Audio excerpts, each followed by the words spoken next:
और अपनी एक बेटी के साथ रहता था। पेशे से रामू कुम्हार था। उनके साथ सपना भी रहती थी। सपना रामू के बड़े भाई की बेटी थी। उसके माँ बाप बचपन में ही गुजर गए थे। तब से वो अपने चाचा चाची के साथ ही रहा करती थी। सपना स्वभाव से बहुत दयालु और भोली थी। रामू की पत्नी रेखा सपना से घर का सारा काम करवाती और खाना भी पेट भर ना देती। इसी तरह सपना का जीवन कठिनाइयों से गुजर रहा था। हर साल की तरह इस साल भी गांव में मेला लगा था। रेखा और उसकी बेटी रिंकी अक्सर गांव के सभी उत्सव में शामिल होते, पर वो सपना को अपने साथ कहीं भी नहीं ले जाया करते थे। अक्सर सपना घर पर ही रहकर घर के सारे काम अकेले ही किया करती थी। सुनो मेरी बात, मैं और रिंकी गांव के मेले में जा रहे हैं। हमारे वापस आने तक घर का सारा काम कर लेना, और हाँ, किसी भी काम में कोई कमी नहीं रहनी चाहिए। ऐसा कहकर रेखा अपनी बेटी रिंकी को लेकर गांव के मेले में निकल जाती है। और यहाँ बेचारी सपना अकेली ही घर पर रहकर सारा काम खत्म करती है। शाम के वक्त जब रेखा घर लौटती है, बहुत ही गुस्से से सपना के कामों में कमियां निकालने लगती है। वो अक्सर ही ऐसा किया करती थी। सपना के सफाई देने के बावजूद उसकी एक बात नहीं सुनती और पास के नल से ताज़ा और ठंडा पानी लाने को कहती है। सपना नल से पानी लेने के लिए जाती है, पर नल में पानी नहीं आता है।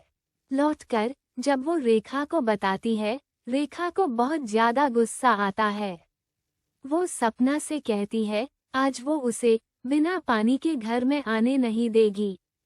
उसे पानी कहीं न कहीं से लाना ही होगा।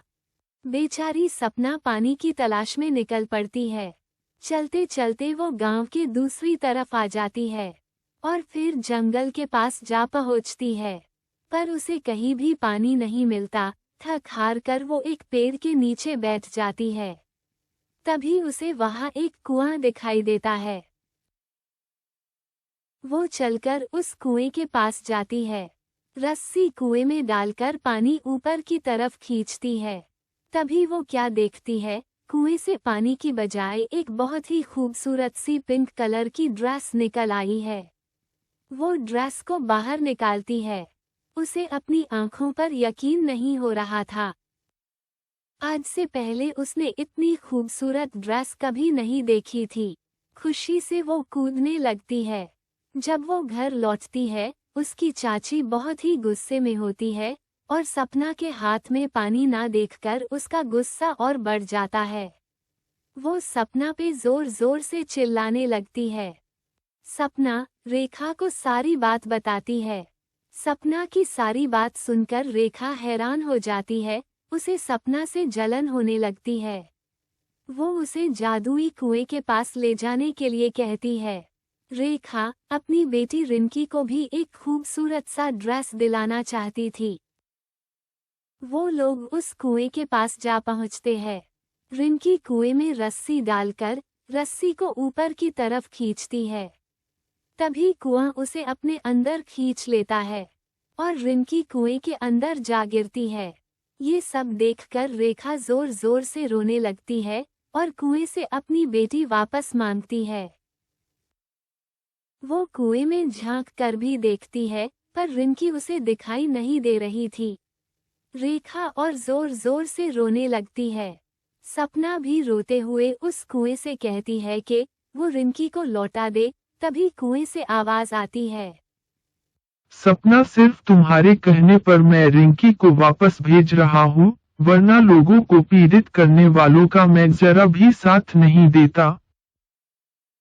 और फिर रिंकी सही सलामत कुएं से बाहर आ जाती है।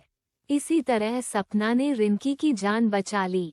रेखा और रिंकी को अपनी गलती का एहसास होता है और वो लोग सपना का शुक्रिया अदा करते हैं और उससे माफी भी मांगते हैं। इसी तरह की और कहानियों के लिए हमारे चैनल को अभी सब्सक्राइब करें।